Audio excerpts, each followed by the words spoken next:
दोस्तों इस वीडियो में एक नहीं दो खबरें आपको बताऊंगी और दोनों ही खबरें काफी चौंकाने वाली हैं। जी हाँ, सबसे पहली खबर तो ये कि थाने के बाहर बत्ती बुझा के पुलिस कर्मियों ने भाजपा के कार्यकर्ताओं को डंडों से पीटा है और वो भी थोड़ा बहुत नहीं, काफी ज्यादा, इतना कि उन कार्यकर्ताओं में से एक की अब मौत हो चुकी है। जी हाँ, इसके अलावा नेपाल के बाद अब भारत में भी जमकर प्रोटेस्ट हो रहा है। किसके खिलाफ? भाजपा के खिलाफ।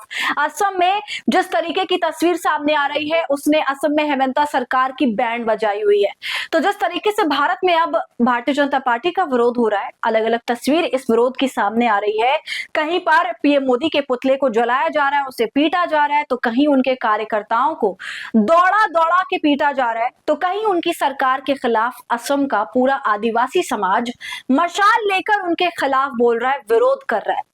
इस सब पर आप चर्चा करेंगे, तो आप कहीं मत जाइएगा, हमारे साथ बने रहिएगा। नमस्कार, आदाब, आप देख रहे हैं खबर अड्डा और मैं हूं आपके साथ सुम्बुली राम। दोस्तों ये भाजपा कार्यकर्ताओं के लिए कितनी बुरी खबर है कि जिस पार्टी का वो समर्थन करते हैं, जिस राज्य में उनकी पार्टी की सरकार है, उसकी पुलिस भाजपा के कार्यकर्ताओं को इतना पीट देती है कि उसकी मौत हो जाती है।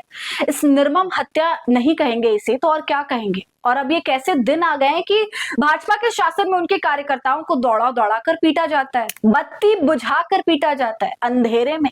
ऐसे में जब सारे कार्यकर्ता दौड़ते हैं तो जो दिव्यांग कार्यकर्ता होता है वो दौड़ नहीं पाता और पुलिस की पकड़ में आ जाता है।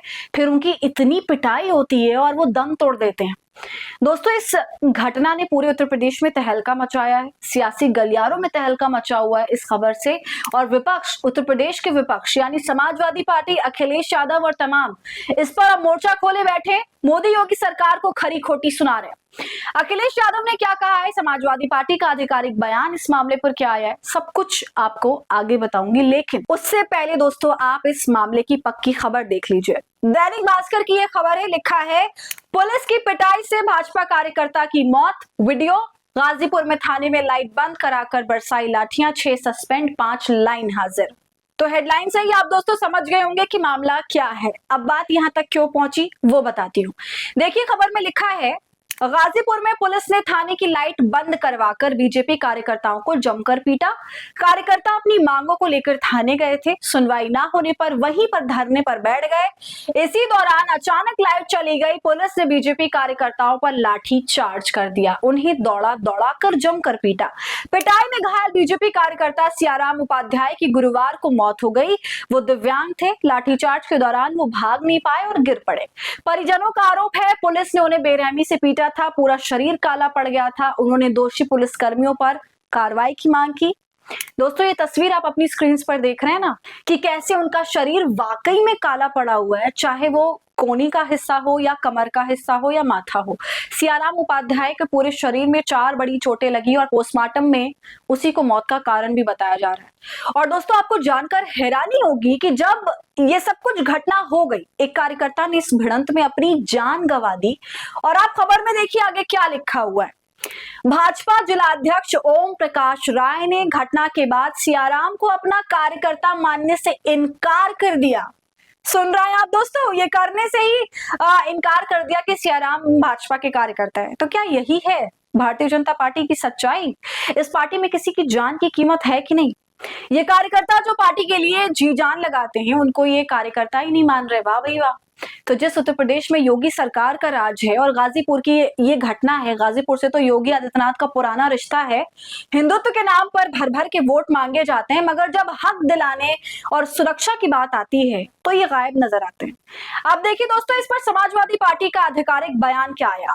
लिखा हुआ है, भाजपा सरकार की निर्मम, बेरहम, बेदर्द पुलिस ने गाजीपुर में भाजपा नेताओं को जमकर पीटा, जिसमें एक भाजपा नेता की मौत हो गई। लखनऊ में पुलिस कर्मियों ने एक युवक को जमकर पीटा, लातों घूसों से मारा और दवा की पर्ची छीन ली। ये यूपी में पुलिसिया गुंडा राज चल रहा है। भाजपा ने यही जंगल राज स्थापित किया है और इसी को बड़ी शान से भाजपा नेता कथित कानून का राज कहते हैं और भाजपाई लहालोट होते हैं। आगे दोस्तों ये भी लिखा है कि चलेगी लाठी तो पड़ेगी सब पर, यहाँ पर सिर्फ विपक्षी थोड़ी है। आगे ये भी लिखा है, भाजपाइयों तुम इसी डंडा तोड़ पिटाई के लायक हो। जब विपक्षी दलों या आम जनता पर ये पुलिस बुलडोजर चलाती है, हिरासत में लेती है, हत्या करती है तो बड़े खुश होते हो, अब खुद जद में आ रहे हो। तो ऐसा बोल्ड बयान समाजवादी पार्टी के मीडिया सेल की तरफ से आया है। इसके अलावा दोस्तों अखिलेश यादव ने भी ये कहा कि आपसी और बीजेपी की अंदरूनी लड़ाई का खामियाजा कोई भी क्यों भुगते, खासकर कार्यकर्ता इनकी अंदरूनी लड़ाई का खामियाजा क्यों भुगते। तो दोस्तों आप देख सकते हैं कि भारत के अंदर किस तरह से विरोध है जो वो लगातार हो रहे हैं, देखने के लिए हमको मिल रहा है। कई जगह से इस तरह की तस्वीरें सामने आ रही हैं और कल असम से एक वीडियो जबरदस्त वायरल हुई जिसमें तमाम आदिवासी समाज के लोग असम की सड़कों पर उतरे हुए थे। एक हुजूम था लोगों का, उनके हाथ में कैंडल्स थी, मशाले थी और भाजपा सरकार के खिलाफ ये मार्च पूरा निकाला गया था। मुद्दा ये था कि भारतीय जनता पार्टी ने जो वहां के लोगों से वादा किया उसको पूरा नहीं किया। शेड्यूल ट्राइब वाला दर्जा देने का जो वादा था 100 दिनों के अंदर आदिवासियों को, उसको पूरा नहीं किया गया। देखिए खबर भी मौजूद है, लिखा है अनुसूचित जनजाति के दर्जे को लेकर सड़कों पर उतरे आदिवासी समुदाय। तो ये जो मार्च निकाला है भाजपा सरकार के खिलाफ, हेमंत सरकार के खिलाफ, वो कोई छोटा मोटा नहीं था, काफी बड़ा था। अपनी स्क्रीन पर तस्वीरें देख सकते हैं आप दोस्तों, कितनी लंबी भीड़ है, रात का पूरा नजारा है, सबके हाथ में कैंडल्स और मशाले हैं। खबर में लिखा हुआ भी है असम में अनुसूचित जनजाति का दर्जा दिए जाने से जुड़े वादों पर को पूरा ना करने को लेकर दो समुदायों का गुस्सा एक बार फिर फूट पड़ा। जानकारी के मुताबिक राज्य के दो प्रमुख जातीय समुदाय मोरान और कोच राजवंशी ने तिनसुकिया और धुबरी जिलों में बड़े पैमाने पर विरोध प्रदर्शन किए और संवैधानिक मान्यता और राजनीतिक अधिकारों की अपनी दशकों पुरानी मांगों को भी दोहराया। इस रैली में दोस्तों 20,000 से भी ज्यादा लोग थे। जिस तरह नेपाल में जेनजी ने, स्टूडेंट्स ने, या आसान शब्दों में कहें तो युवाओं ने पूरा प्रोटेस्ट किया, ऐसा प्रोटेस्ट किया कि तख्ता पलट दिया, इस तरह कल असम में भी तमाम स्टूडेंट्स ने और उनके यूनियन ने ही ये रैली निकाली। तो ये अपने आप में एक बड़ी बात है क्योंकि अभी हमने नेपाल के नजारे देखे हैं, शायद वहीं से अब एक नींव डल गई है अपनी मांगों को पूरा कराने की। लोगों का यही कहना है कि हमारा अस्तित्व आपको चुनाव के वक्त ही क्यों याद आता है।